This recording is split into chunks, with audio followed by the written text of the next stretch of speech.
प्रणाम।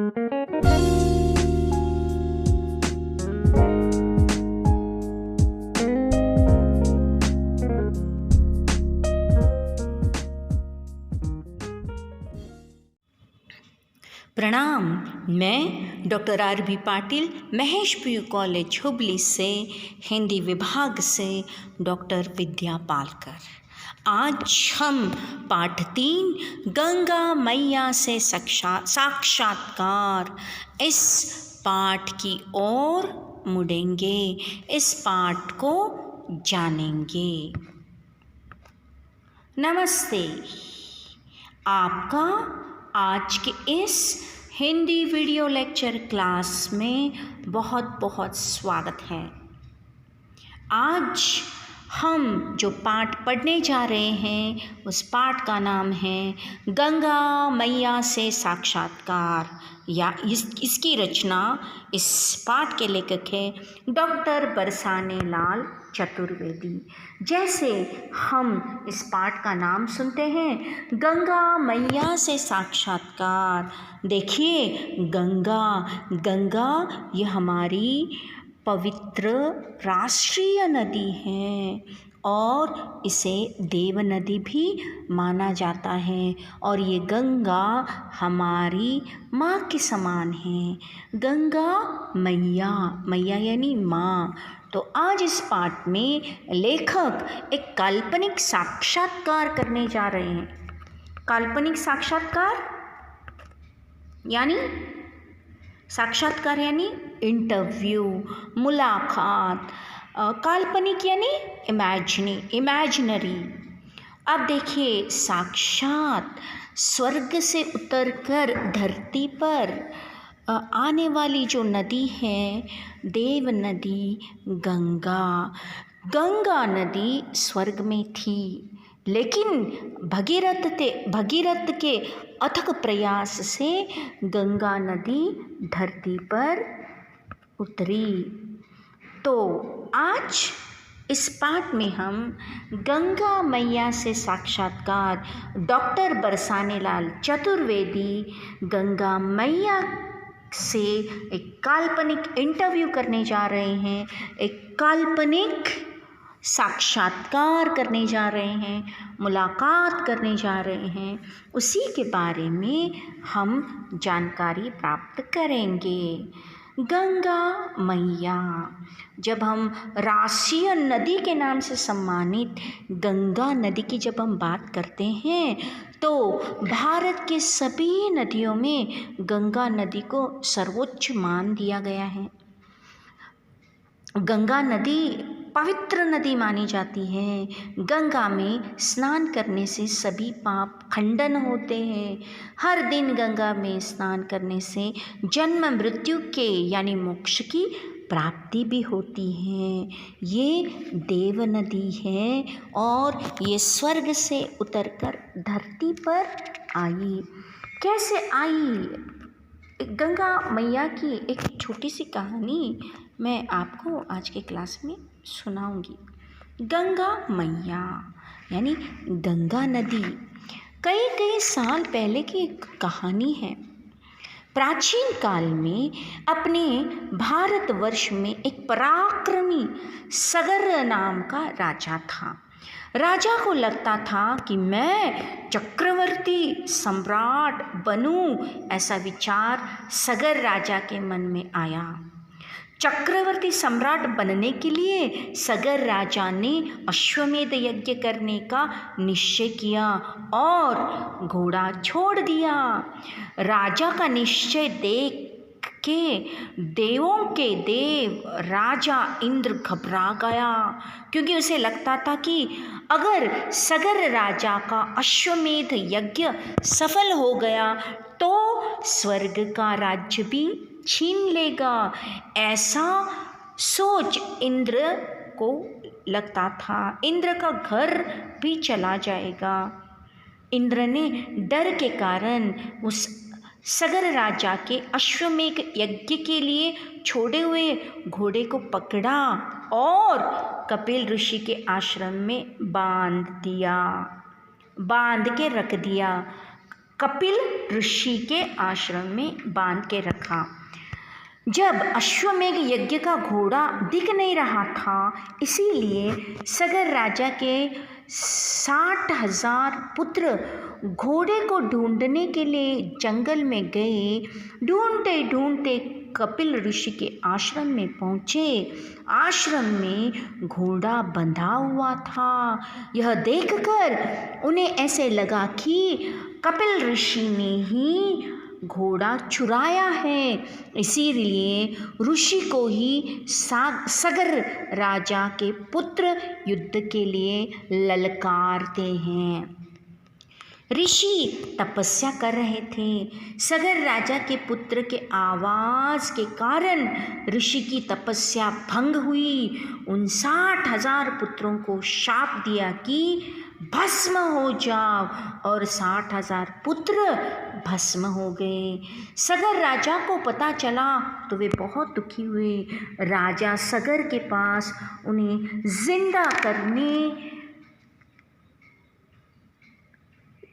जिंदा करने के लिए कोई मार्ग नहीं था।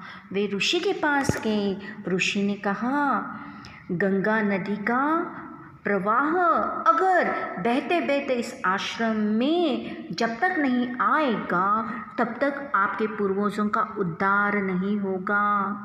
दिलीप राजा का लड़का यानी भगीरथ, यानी सगर राजा के नेक्स्ट जनरेशन, उनकी जो आने वाली जो पीढ़ी थी, भगीरथ, उन्होंने क्या किया, ब्रह्मदेव की तपस्या की और गंगा मैया को धरती पर लाया।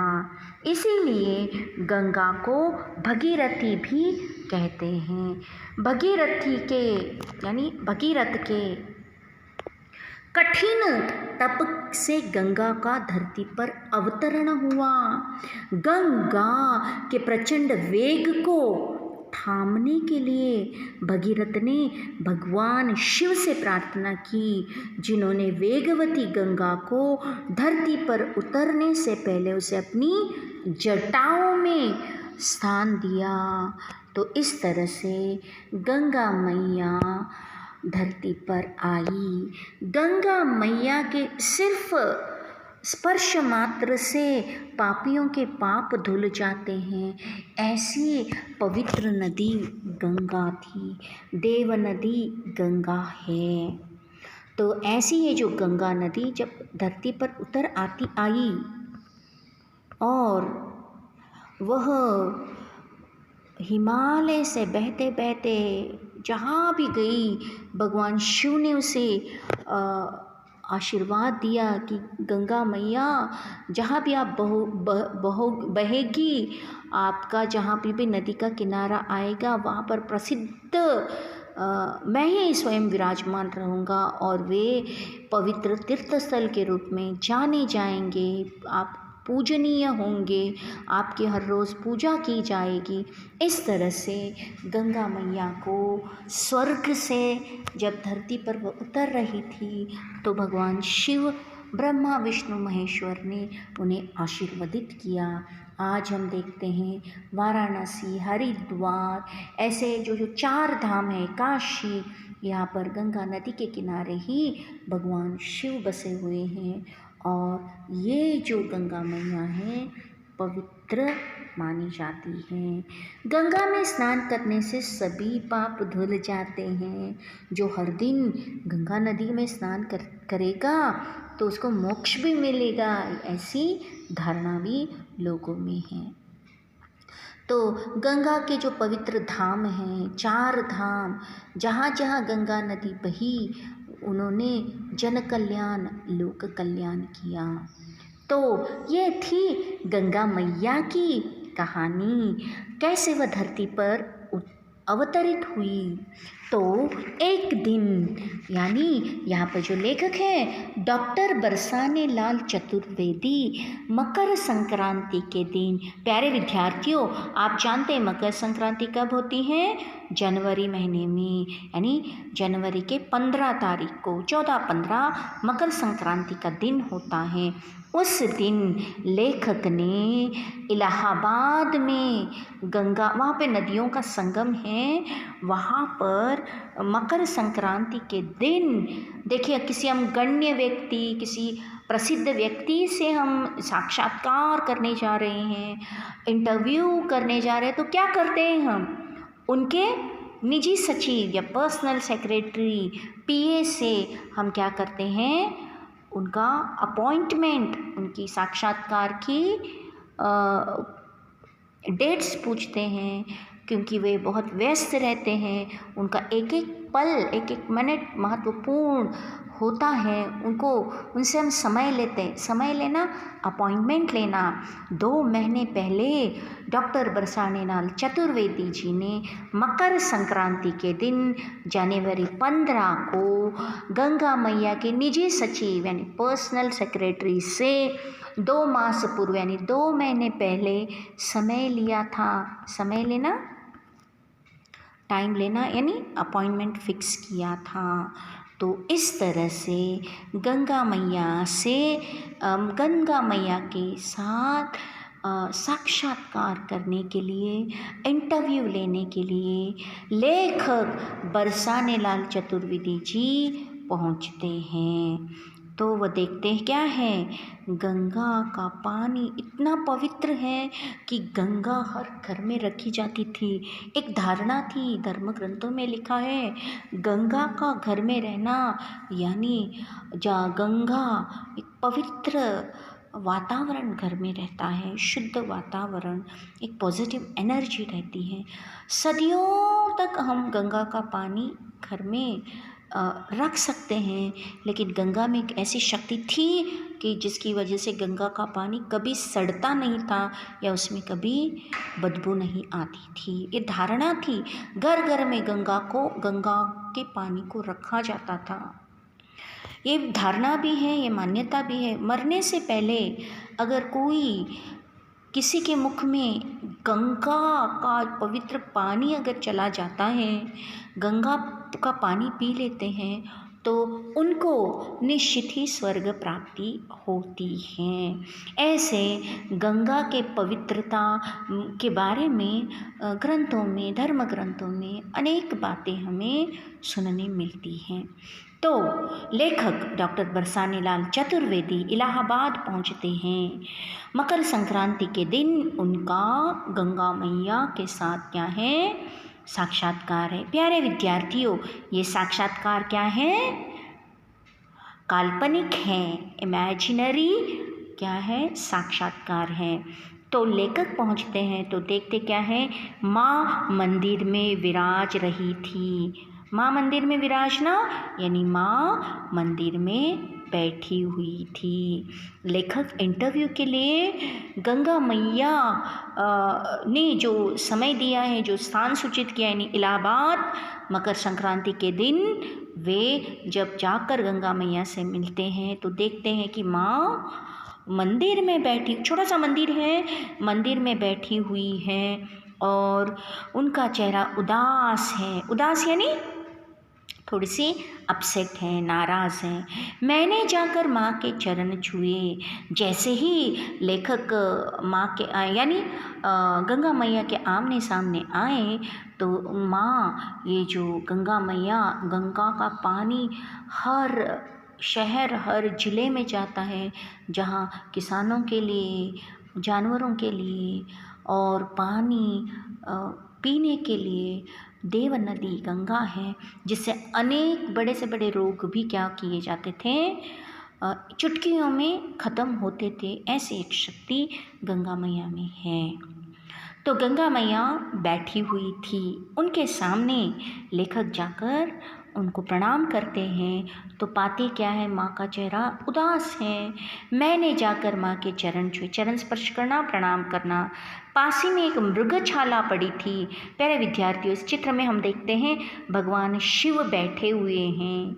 जहाँ उन्होंने बैठने के लिए जो आसन लिया है, जो मैट उन्होंने डाला है, वो मृगछाला है।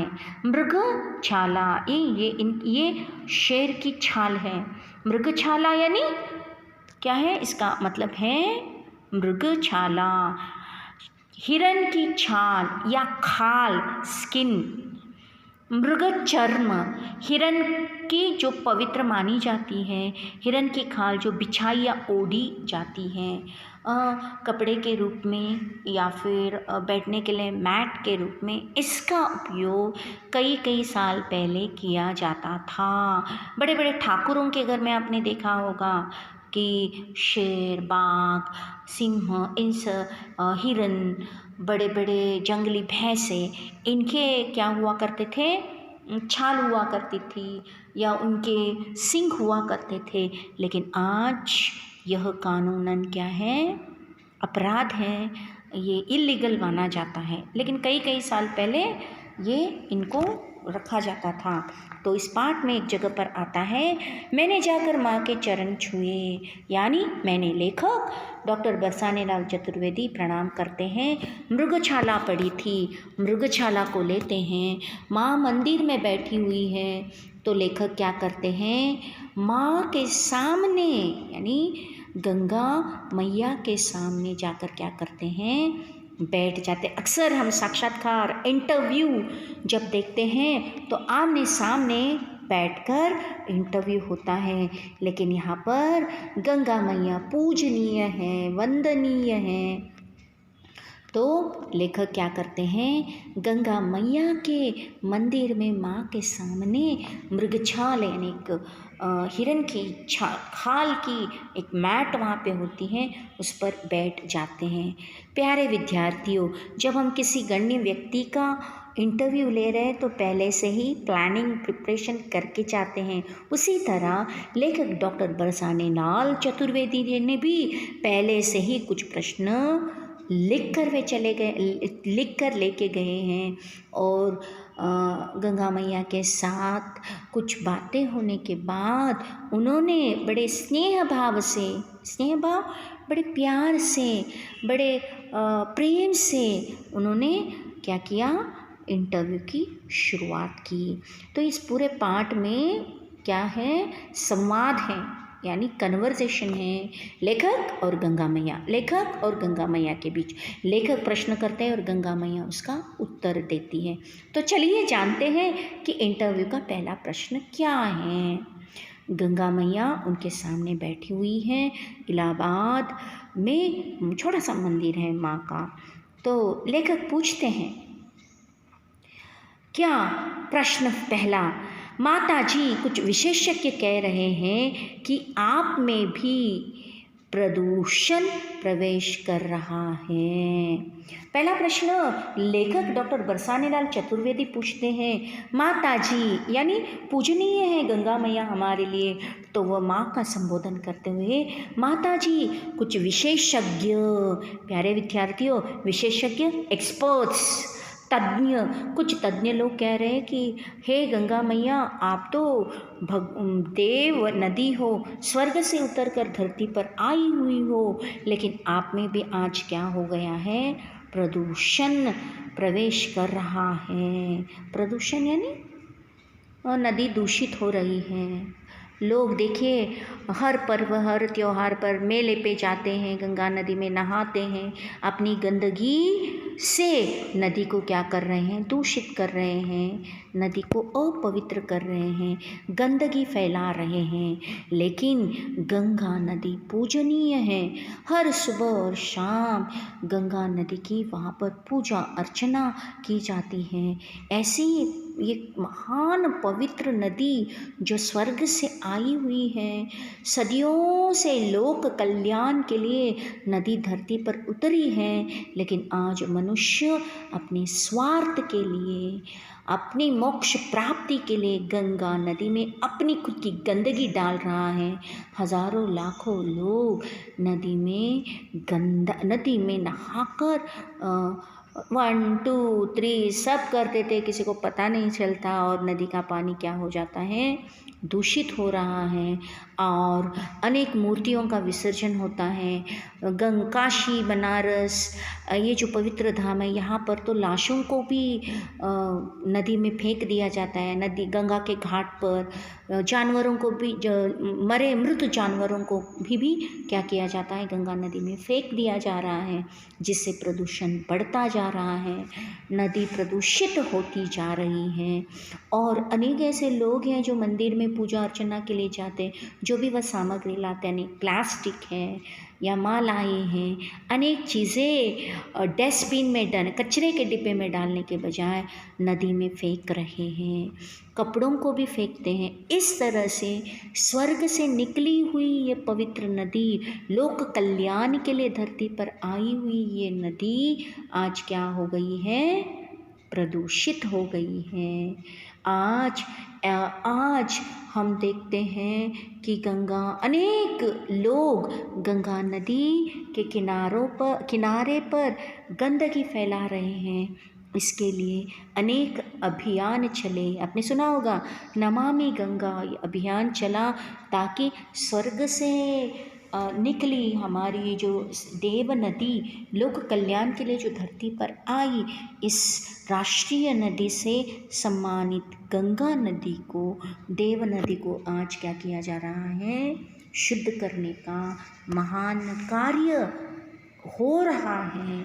तो नदी के किनारे मनुष्य ही क्या कर रहा है, नदी को गंदा कर रहा है, गंदगी फैला रहा है।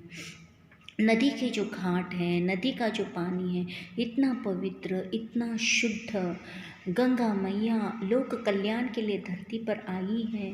इन्होंने अपने पवित्र जल से अनेकों का कल्याण किया है। तो गंगा मैया इस प्रश्न का उत्तर देते, वत्स यानी बेटा, तुमने ठीक ही सुना है, मेरी स्वयं समझ में नहीं आ रहा है कि यह क्यों हो रहा है। फिर लेखक पूछते हैं, आप में तो वह शक्ति है कि प्रदूषण अपने आप समाप्त हो जाता है। देखिए, गंगा नदी ऐसी पवित्र नदी है, ऐसी शक्तिशाली नदी है कि जस्ट गंगा नदी के स्पर्श मात्र से ही बड़े से बड़े रोग क्या हो जाते थे, दूर हो जाते थे। गंगा नदी का स्पर्श करना यानी ही एक अद्भुत, एक बहुत ही ऐसी भक्ति वाली बात हुआ करती थी। गंगा के छूने मात्र से दूर दूर तक रोग खत्म हो जाते थे, पाप दूर हो जाते थे, लोग पवित्र हो जाते थे।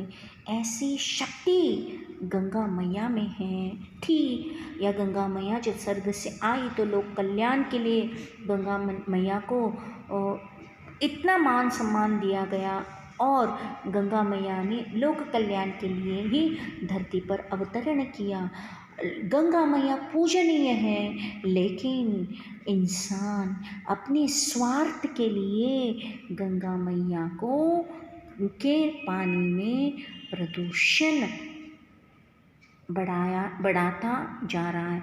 जहाँ भी गंगा नदी बह रही है वहाँ पर बड़े बड़े कारखाने हैं, फैक्ट्रीज़ हैं, इंडस्ट्रीज़ हैं, वहाँ का केमिकल वाटर, रासायनिक पानी सीधा पानी में जा रहा है, और उसकी वजह से गंगा में प्रदूषण बढ़ता जा रहा है। सदियों से ये नदी लोग कल्याण कर रही हैं, लेकिन इंसान ने उसके बदले में गंगा मैया को क्या किया है, दूषित कर दिया है। आज अनेक ऐसे बड़े बड़े साइंटिस्ट कहते हैं कि गंगा का पानी पीने योग्य भी नहीं रह गया है। तो इस तरह से आज के क्लास में हमने पहले प्रश्न के उत्तर को इस इंटरव्यू के माध्यम से जाना। अगले भाग में हम आगे का इंटरव्यू कंटिन्यू करेंगे और लेसन को जानेंगे कौन कौन से प्रश्नों के ऊपर आगे क्या इंटरव्यू में बातचीत होती है। तो पाठ को आपको पढ़ना चाहिए आज ही और समझना चाहिए। आज के क्लास के लिए बस इतना ही। धन्यवाद। अपना ख्याल रखिए। ऑनलाइन क्लासेस ऐसे ही यानी वीडियो लेक्चर क्लासेस ऐसे ही चलते जाएंगे। आपको हर रोज़ की पढ़ाई हर रोज़ करनी है, परिश्रम करना है, नेगलेक्ट नहीं करना है और अपना ख्याल भी साथ में रखना है। तो आज की क्लास के लिए इतना ही। अच्छे से पढ़िए और जीवन में आगे